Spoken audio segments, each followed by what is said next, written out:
Hello everyone, welcome to my channel online GS by Diwakar. इस video में हम लोग कॉन्सेप्ट ऑफ एरियल डिफरेंशिएशन यानी कि क्षेत्रीय विभिन्नता की संकल्पना से रिलेटेड जो ये कॉन्सेप्ट है उसका हम लोग देखेंगे, उसके बारे में डिटेल जानेंगे।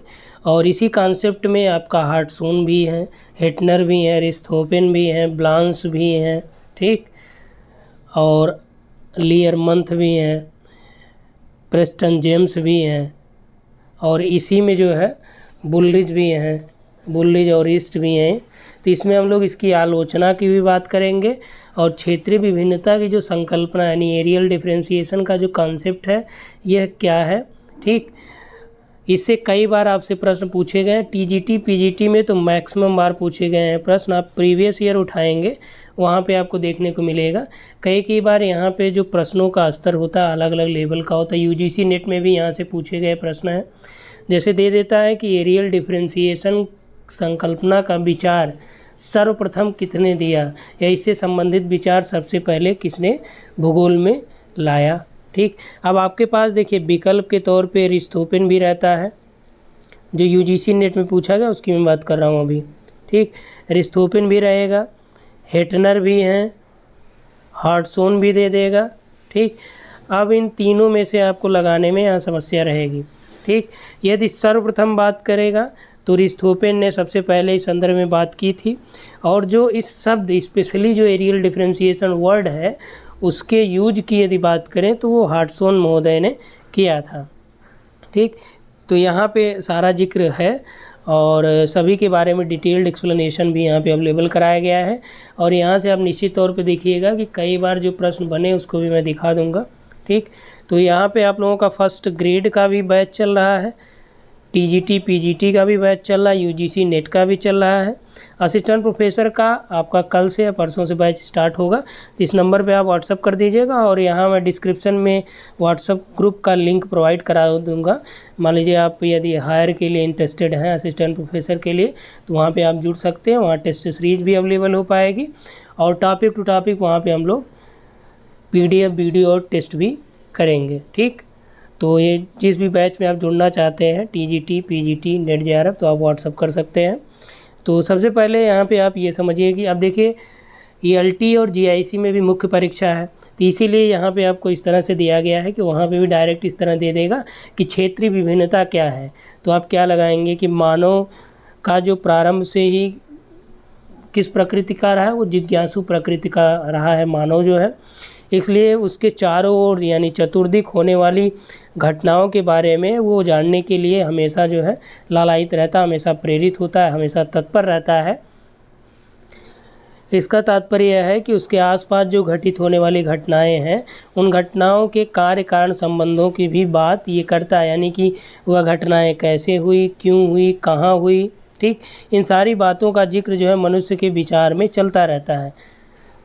और मानव की जो क्रियाकलाप है यानी मानव और क्षेत्रीय क्रियाकलाप या पर्यावरण के क्रियाकलापों की बात करें तो इनके मध्य जो क्रियाएं होती हैं इसके बीच क्या है, समानता नहीं पाई जाती है, बल्कि क्या होती है, भिन्नता होती है, ठीक। यानी कि स्पष्ट रूप से हम लोग एक लाइन में यदि कहें तो ये होगा कि जब मनुष्य के चारों ओर मनुष्य जो है अपने चारों ओर घूम फिर कर देखा तो क्या पाया कि सभी क्षेत्रों में परिस्थितियाँ और मानव क्रियाकलाप एक समान नहीं है, बल्कि उसमें भिन्नता पाई जाती है। और यही जो भिन्नता है इसे क्षेत्रीय विभिन्नता या क्षेत्रीय भिन्नता कहा गया, ठीक। क्षेत्रीय भिन्नता के संबंध में जो इसके कॉन्सेप्ट हैं, इसके संबंध में जो विद्वान हैं ये सभी एक मत नहीं थे, यानी सबका विचार जो है एक मत नहीं रहा, बल्कि इसके संबंध में जो विचार हैं विद्वान हैं ये अपने अलग अलग समयों में अलग अलग विचारों को इन्होंने दिया, जिसमें जर्मन भूगोलवेत्ता अल्फ्रेड रिchthofen की हम लोग बात करें तो इन्होंने हम्बोल्ट और रिटर के विचारों का विश्लेषण किया और भूतल पर पाई जाने वाली भिन्नता की ओर भी इन्होंने इशारा किया, ठीक है। यानी कि उसकी भिन्नता पे बल भी दिया, किसने दिया, रिchthofen महोदय ने ये काम किया है, ठीक। इसके बाद जो है जर्मन भूगोलवेत्ता अल्फ्रेड हेटनर आते हैं। हेटनर ने 1898 में इन्होंने क्षेत्रीय विभिन्नता की संकल्पना को स्पष्ट रूप से समझाया और उन्होंने भूगोल को परिभाषित करते हुए लिखा कि भूगोल पृथ्वी के क्षेत्रों का ज्ञान है जो एक दूसरे से भिन्न है। 1898 में हिटलर ने क्या कहा कि भूगोल जो है ये पृथ्वी के क्षेत्रों का ज्ञान है जो एक दूसरे से भिन्न है। ठीक, यही चीज़ 1905 में जो है फिर हिटलर ने क्या कहा कि भूगोल को इन्होंने क्षेत्र विवरण विज्ञान बनाया। क्या बताया इन्होंने? क्षेत्र वितरण विज्ञान या विवरण विज्ञान या कोरोलॉजिकल साइंस की बात इन्होंने कही। ठीक, और इन्होंने एक लाइन में ये लिखा कि भूगोल भूतल का क्षेत्र वर्णनीय विज्ञान है। चलिए, ये आप याद रखिएगा, ये आपसे पूछा गया डायरेक्ट यही देके कि यह किसने कहा है। तो किसने कहा? हिटलर महोदय ने। क्या कहा कि भूगोल भूतल का क्षेत्र वर्णनीय विज्ञान है, यानी कोरोलॉजिकल साइंस है, जिसमें पृथ्वी के क्षेत्रों और स्थानों का अध्ययन उनकी विभिन्नताओं और स्थानिक संबंधों के संदर्भ में किया जाता है। किस संदर्भ में? उनकी विभिन्नता। किसकी विभिन्नता? पृथ्वी के क्षेत्र और स्थानों का अध्ययन जो है, यह पृथ्वी के क्षेत्र और स्थानों का अध्ययन उनकी विभिन्नता और स्थानिक संबंधों के रूप में किया जाता है। हिटलर ने भूगोल को प्रादेशिक भिन्नताओं सहित पृथ्वी तल के एक विज्ञान के रूप में भी माना। उन्होंने 1927 में, किसने? हिटलर महोदय ने 1927 में पुनः अपने दृष्टिकोण को स्पष्ट किया और उन्होंने कहा कि क्षेत्रीय दृष्टिकोण का उद्देश्य प्रदेशों और स्थानों के सहअस्तित्व का है, उनके अंतर संबंध का है और उनके विभिन्नताओं का ज्ञान प्राप्त करना है तथा पृथ्वी तल को एक पूर्ण इकाई के रूप में देखते हुए महाद्वीपों, बड़े बड़े प्रदेशों और स्थानों के वास्तविक क्रम को भी समझना है। तो ये पूरा जो है किसने बोला? हिटलर ने कहा। हिटलर ने कि इस पूरे 1927 का जो इनका दृष्टिकोण था उसकी हम लोग बात करें तो स्पष्टता यह कह सकते हैं कि धरातल पर स्थित विभिन्न क्षेत्र प्राकृतिक और मानवीय संसाधन के अनुसार एक दूसरे से भिन्न है। ठीक, ये किसका है? हिटलर का है। हिटलर ने 3 कॉन्सेप्ट दिए, यानी 3 दृष्टिकोण उन्हें स्पष्ट किया। 1898 में पृथ्वी के क्षेत्रों का ज्ञान बताया। 1905 में भूतल का क्षेत्र वर्णनीय विज्ञान भूगोल को बताया, यानी कोरोलॉजिकल साइंस की बात की। और 1927 में इन्होंने प्राकृतिक और मानवीय अंतर संबंधों की बात कही। ठीक, चलिए इसके बाद आते हैं ब्लांस महोदय। तो ब्लांस महोदय ने भूगोल को परिभाषित करते हुए भूगोल के बारे में ये कहा कि भूगोल जो है विभिन्न स्थानों के अध्ययन का विज्ञान है, इसमें भिन्नता पाई जाती है। क्या बोला? कि भूगोल जो है विभिन्न स्थानों के अध्ययन का विज्ञान है और इन स्थानों में भिन्नताएं पाई जाती हैं। इनका ये भी मानना था कि क्षेत्रीय विभिन्नता के निर्धारण के लिए मानव जो है ये महत्वपूर्ण योगदान देता है। ठीक, और इन्होंने इसी समय चोरले ने guide to the student of geography, जो इनकी पुस्तक है चोरले की, उसमें उन्होंने लिखा कि भूगोल का उद्देश्य भौतिक, जैविक और मानवीय कारकों का पृथक पृथक अध्ययन करना नहीं है, बल्कि इन्हें एक साथ सम्मिलित करते हुए मिश्रित रूप के द्वारा पृथ्वी का ज्ञान प्राप्त करना। ये चोरले महोदय ने कहा। किस किताब में उन्होंने लिखा? Guide to the student of geography. ठीक, तो ये क्षेत्रीय विभिन्नताओं के बारे में ब्लांस ने क्या कहा, चोरले ने कहा, हिटलर ने, अरिस्टोफेन ने, ये सारी चीज़ें हो गई। चलिए अब अगला आता है हार्टसोन का। हार्टसोन महोदय ने जो एरियल डिफरेंशिएशन है उसमें क्षेत्रीय विभिन्नता यानी कॉन्सेप्ट, जो एरियल डिफरेंशिएशन वर्ड है एग्जैक्ट, इसको विकसित यानी इसके दर्शन को विकसित करने का जो श्रेय जाता है ये हार्टसोन महोदय को जाता है। उन्होंने क्षेत्रीय विभिन्नताओं, उन्होंने भूगोल को क्या बताया था कि क्षेत्रीय विभिन्नताओं के अध्ययन का विज्ञान। याद रखिएगा, हिटलर ने क्या कहा कि भूगोल भूतल का क्षेत्र वर्णनीय विज्ञान है। हार्टसोन ने क्या कहा कि भूगोल क्षेत्रीय विभिन्नताओं के अध्ययन का विज्ञान है। ठीक, 1950 में ही ब्रिटिश भूगोलवेत्ता की एक समिति बनाई गई। ठीक, और इसमें उन्होंने ये लिखा कि भूगोल वह विज्ञान है जो क्षेत्र की विभिन्नताओं और उसके संबंधों के संदर्भ में पृथ्वी के धरातल का वर्णन करता है। ठीक, तो ये हो गया टोटल हार्टसोन के बारे में। अब लियरमांथ को देखिए, ये भी ब्रिटिश ज्योग्राफर हैं। इन्होंने क्या लिखा कि इन्होंने लिखा भूगोल प्राकृतिक और मानवीय तत्वों के क्षेत्रीय वितरण का विश्लेषण है जो कि इस पृथ्वी के भूपटल पर मौजूद हैं।